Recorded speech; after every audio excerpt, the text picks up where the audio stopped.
예, 전문가님, 본인 부담금 상한액이 인하됐다고 하는데요. 이 본인 부담금이라고 하는 건 무엇인지 그리고 어떻게 달라진 건가요?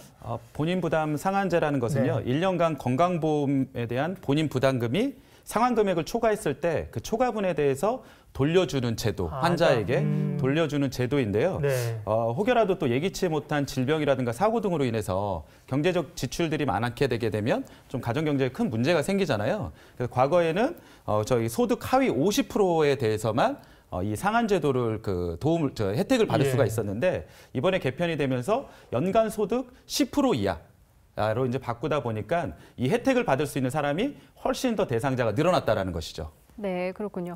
이 본인 부담금 상한에 요게 소득 분위별로 다르다 이렇게 말씀하신 건가요? 네네. 그래서 네. 이제 소득 분위, 그러니까 건강보험 가입자의 네. 그 소득 수준에 따라서 10분위에서부터 1분위로 나뉘는데요. 네. 당연히 이제 소득 수준이 높으면 우리 건강보험료 내는 금액이 커지겠죠. 네. 제일 높은 단계가 10분위, 제일 하위 단계가 1분위. 그래서 연간 80만 원 이상 넘어가게 되게 되면 이제는 우리 이 도움을 받을 수 있기 때문에 훨씬 더 대상자뿐만 아니라 금액적인 부분에서도 좀 도움을 많이 받으실 수가 있을 것 같습니다. 네, 네. 좀 더 구체적으로 그러면 본인 부담 상한액 50% 미만 부분에서 줄어든다고 했는데 수치 조금 더 자세히 알려주세요.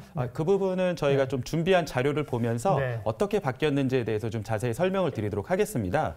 현재 1분위 같은 경우 그 기존에 개정 전에는 약 122만 원이 넘었을 때 도움을 받았었던 부분들이 이제 80만 원으로 하락하게 되었고요. 2분위 같은 경우는 153만 원에서 100만 원. 그다음에 4에서 5분위 같은 경우에는 205만 원에서 150만 원으로 이제 떨어졌기 때문에 훨씬 더 그 이상은 안 낸다는 거잖아요. 그렇죠. 그 이상 내 비용에 대해서는 다시 돌려받을 수 있는 그게 이제 우리가 얘기하는 본인 부담금 상한제도. 네. 그래서 훨씬 더 좋은 방향으로 바뀌고 있다라는 게 우리 소비자, 환자분들에게 더 많은 도움이 될 것 같습니다. 네. 상한액 기준이 이제 낮아졌고요. 네. 그러면 본인 부담 상한액을 넘어서는 금액은 어떻게 나중에 정산을 받나요? 미리 빼나요? 방법은 어떻게 하나요? 방법은 두 가지 방법이 있습니다. 첫 번째는 사전급여 제도와 사후급여. 이렇게 두 가지로 나뉘는데요. 사전급여는 그러니까 요양기관에서 진료를 받고 발생한 본인 부담액, 그러니까 10분위가 가장 높은 단계거든요. 네. 그 10분위는 연간 514만 원을 넘을 경우에는 그 514만 원을 제외하고 나머지 금액에 대해서 병원과 의원에서 이제 청구를 하게 되면 돌려받을 수가 있게 되고요.